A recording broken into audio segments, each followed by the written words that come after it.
For the records, I hold no brief for Mazi Nnamdi Kanu. I do not hold any brief for Simon Ekpa. I am an Igbo man, a Biafran, that is fighting for a system that will benefit a Southeasterner, an Igbo man, a Biafran. That is what I'm doing. I'm not a spokesperson for Nnamdi Kanu nor Simon Ekpa.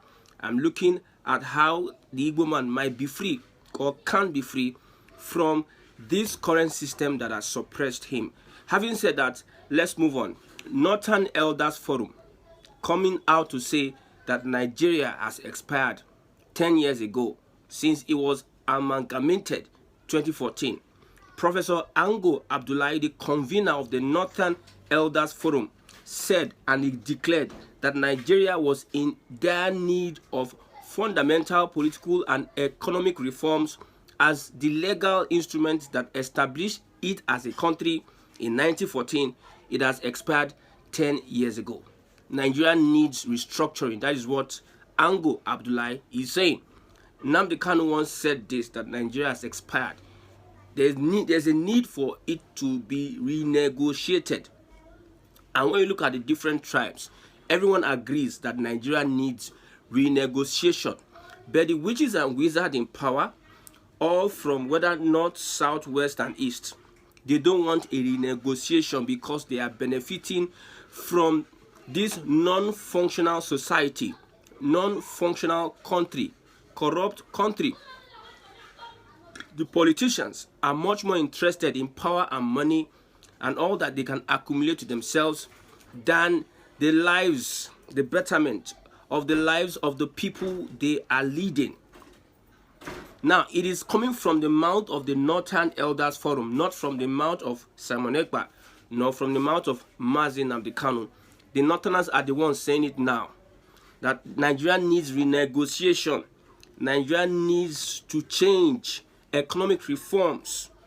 The legal instrument that established Nigeria has expired. And what is needed now? Everybody needs to renegotiate their stance in Nigeria. The Southeasterners have been saying this over and over again. Now, this is coming from a Northerner. Shore said a lot of things during his podcast at the Honest Bunch in Lagos.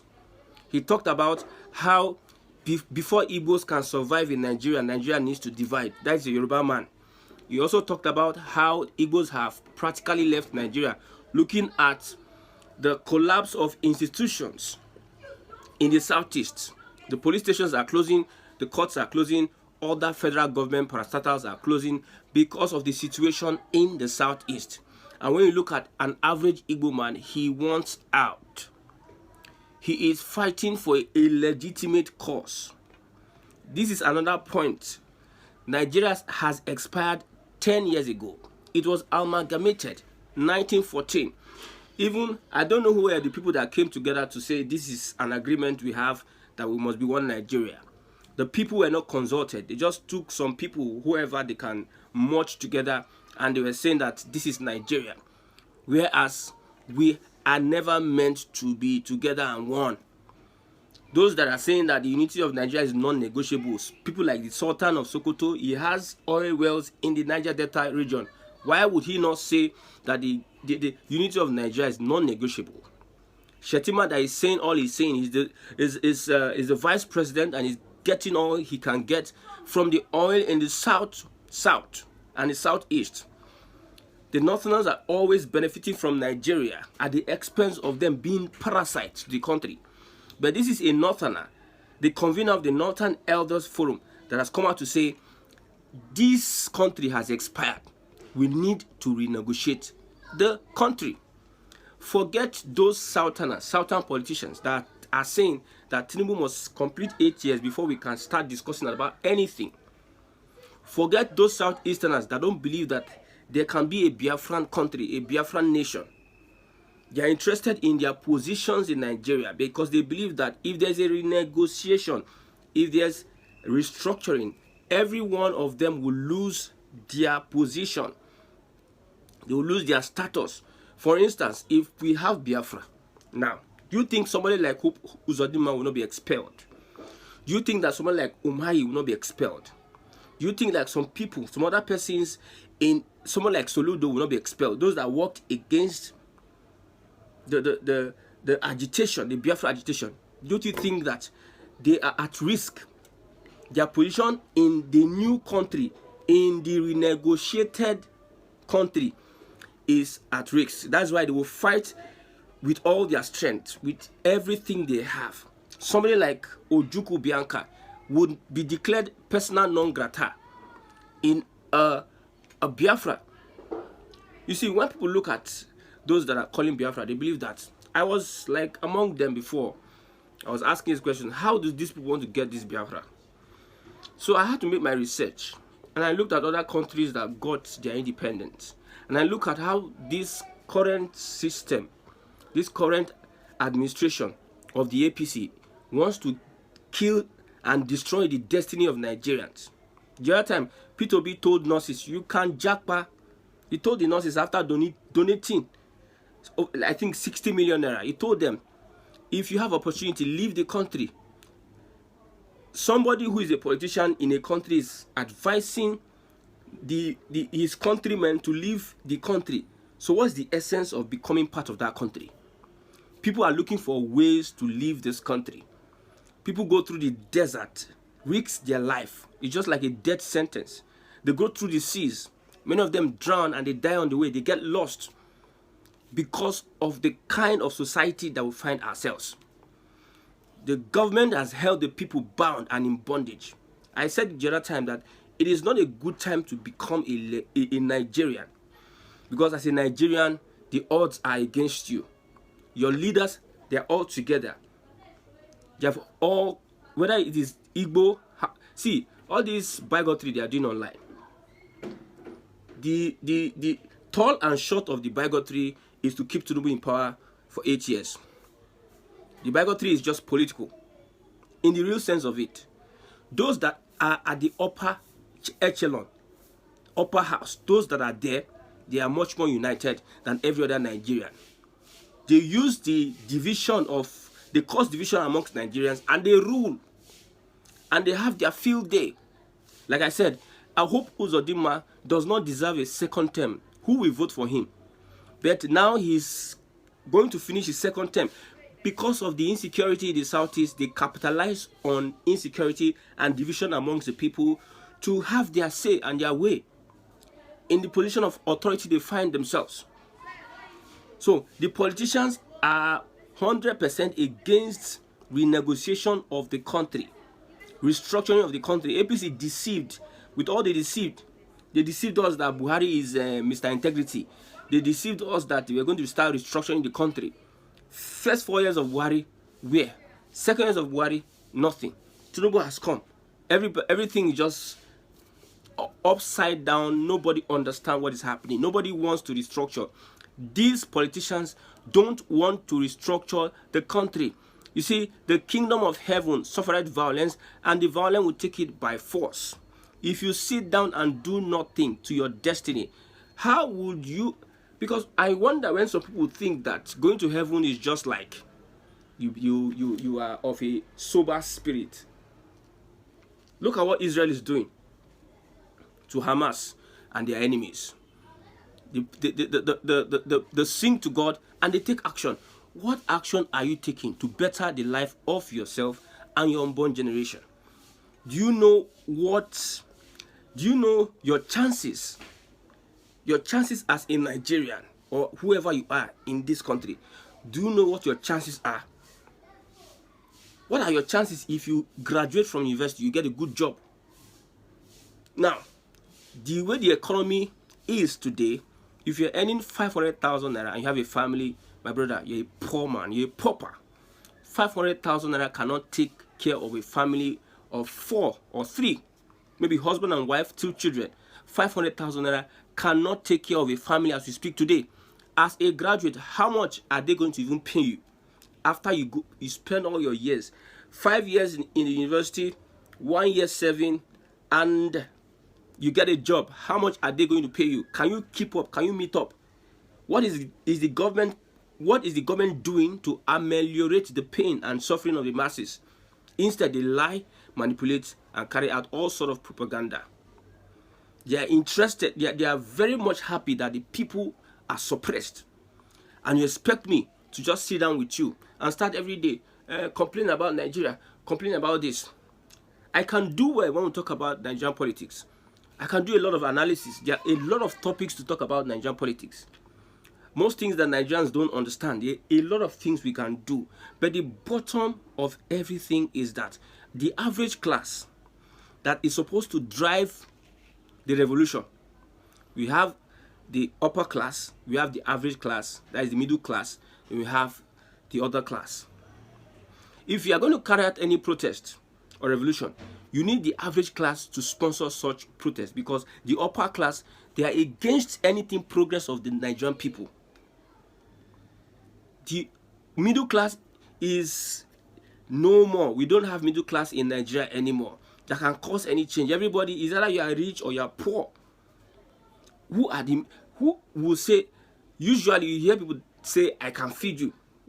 When you go on the road now, you can see somebody say, I can feed you. Do you know who I am? Or do you know me? Do you know who I am? But now nobody is saying it because the average class is no more there. So why will I waste my time? Start fighting for a country. I speak to politicians. I speak to some people. I speak to policy makers. I've spoken to most of them, and when I look at what they say, there's no hope for the country. They know. Even the Tinubu said he doesn't believe in one Nigeria. They know. If a Professor Ango Abdullahi who says such, Northern Elders Forum, that Nigeria needs renegotiation, they have seen a lot of things. Just that those that are in power. You know, what about Nigerians is that if a Nigerian is suffering now, and by mistake he has an employment, but he joins the government or becomes a PA to a minister, he will not, as the activism, the way he used to complain, he will not complain that same way because he has become part of them. Nigerians are complaining because they are not at the table. If they are at the table, they will forget every other thing that they are saying. So people that are eating well now, they don't care.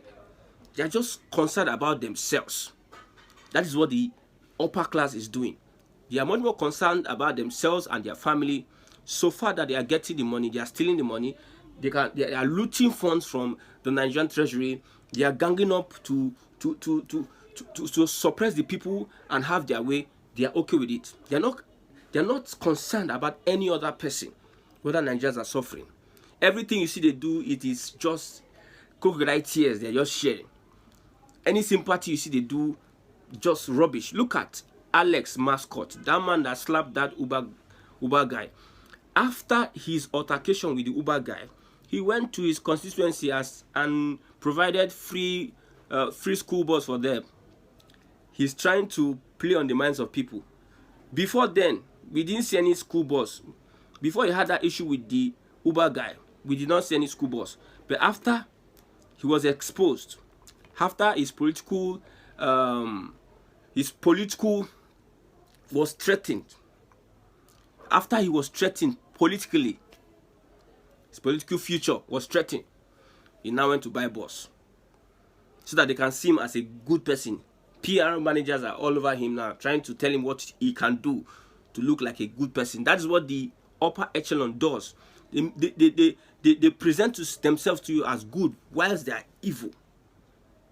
So the more reason Nigeria needs to renegotiate its existence. The Igbos are the first to take the bold step, because Nigeria is all out against the Igbo man. Even though I don't trust Shure in what he's saying, most of the things he's saying, I agree with him on this one. Don't you know that after Peter Obi, I said it once in my broadcast that Shure is working for the government. Shure, Adeyanji, and other guys, they are working for the government. Everybody is, sometimes I wonder, everybody is after Peter Obi's life. An Igbo man so popular, they never expected that he was going to be that popular and defeat Tinubu. They are doing all they can. They spend millions on media. They are doing all they can to bring this man down. Even a Shure went to a podcast. Most of the things he was saying was about Peter Obi, denigrating Peter Obi. Peter Obi is this, Peter Obi is that. We are looking at issues. We are talking about Peter Obi. You look at it very well. That after Peter Obi finished his podcast, they sent they sent a Showore to be able to douse, one, cancel one. To cancel all P2B has said against the government. People actually did not even listen to what P2B said. So the media warriors, the media people that are being paid, were taking some of the little things that P2B were saying that was inconsistent to them. They started making it an issue. You're not looking at the issues he talked about, the current government and how the government has impoverished the people. They are not looking at it. They are not looking at inflation, how Nigerians are suffering. They are looking at the fact that he said he built 2 Savannah bank branches. He had a supermarket when he was in school. That was their focus. People that are suffering, that was their focus. It wasn't enough. They had to bring a Showore. So the Showore will now come and finalize everything. Spoil P2B, that's the point. That is the point I'm getting. But for other things he said about the Igbo man, my brother, if he is going to be smart with that statement, he's also saying the truth. He's trying to make himself that popular much more than Obi. Most of the things he's saying so that he can be more popular than Obi and gain the sympathy of the people. But you see, he has lost it. He has lost it. So when will he not agree and come together and call for a referendum? That is the next thing. When will they not come together and agree and call for a referendum? Now that Northern Elders Forum, they are saying that Nigeria needs to be renegotiated. And it is possible. For those that think it is not possible, Nigeria can be renegotiated. I've said it over and over again. And I'm very happy that I'm alive at this point in time. I'm very happy that I'm an Igbo man at this point in time. I'm a proud Igbo man to the core. Some people were even surprised that, come, Christian, how come you were able to identify with this? Because I had the Yoruba behavior. I was born here. I like Amala. I eat their food. I understand their language. I speak their language and everything. I have that kind of behavior. I'm calm and everything. And wow. They say I'm behaving like. Some people never believed that I'm Igbo. They never believed. They were surprised and shocked. How did this guy switch from behaving like this into behaving like this and supporting a die-hard supporter of Biafra? My brother, it is in the blood. I have had opportunities to be in some places, and because of my name, Christian Chukwu, they denied me access. They denied me what every other person that I was even better than 100%. They got the opportunity. You limit opportunities to somebody because of his name. I was looking for a house then. I know the kind waka. For Igbo. Somebody was even asking me a question. Where are you from? You are from this? No. A deacon in a redeemed church had the house. We went to the house. The agent, a Yoruba man. The deacon said no. So I was asking myself questions. Okay, these people, they are children of God. Is Jesus a Yoruba man? Or would you answer the Yoruba name in heaven? Or how do you think that as a Christian you should be behaving like that? That you need to segregate. I've said it before. You cannot be a bigot, a Yoruba Ronu, and become a Christian. It is not possible. In fact, you cannot be an APC member and think you are going to heaven. You cannot abide by the rules and principles of this current APC, created and formed by President Bola Ahmed Tinubu, and you don't criticize the things that they are doing. You don't criticize it. You just accept everything they are doing. My brother, you are not a Christian. You can be a Muslim. Yes, they can tolerate all such. You are not a Christian. So everybody needs to come together and ask for a referendum. We want out already. The Igbos have had their stand. The Northerners, I don't know how sincere they are, but play by play, by force, by fire, everybody will come to that table and demand for a referendum. Maybe the Yorubas are waiting for Tinubu to finish their tenure. It will shock you. What will happen? And I'm just praying that this Yoruba Ronu that are causing trouble, causing ethnic hate and division on social media, one day they might take it from online to offline. And when there is a clash, and it is ethnic clash, that is when everybody will now come out and pour their mind. power to their mind. I love what Lagos State government is doing, renaming streets.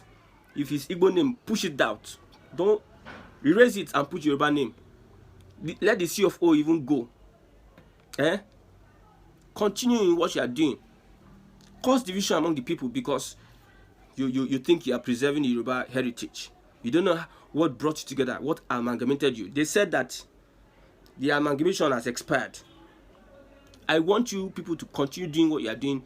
Be self-preservant in Yoruba land. Don't be liberal anymore. Don't be liberal anymore so that it can fast-track regionalism or whatever, balkanization of the country. It can fast-track it. We are praying for these guys to be successful in it. So it is not I that say it. It is the Northern Elders Forum that have said it.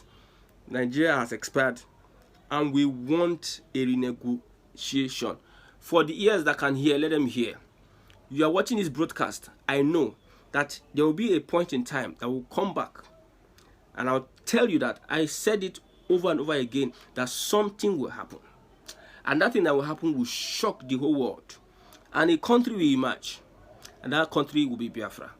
And every one of us, in this current geographical location, the Oduduwa, the Arewa, will be so thankful that some people took it upon themselves to fight for their liberation. Even it took their lives. They took it upon themselves to fight for their liberation that has made every other person key into that liberation. We have a prosperous Biafra, a prosperous Oduduwa, and a prosperous Arewa. Then the people will be the greatest and best beneficiaries. But as we have it, the people cannot benefit under this system and this regime. It is only the ruling class and ruling class, the upper class, the politicians that can benefit. That's why you need to join me, whether you're outside Igbo and Yoruba. Join me. Let's ask for a system. And the only way you can get that system is either regionalism or balkanization of this mere geographical expression, as being said by Obafemi Awolowo.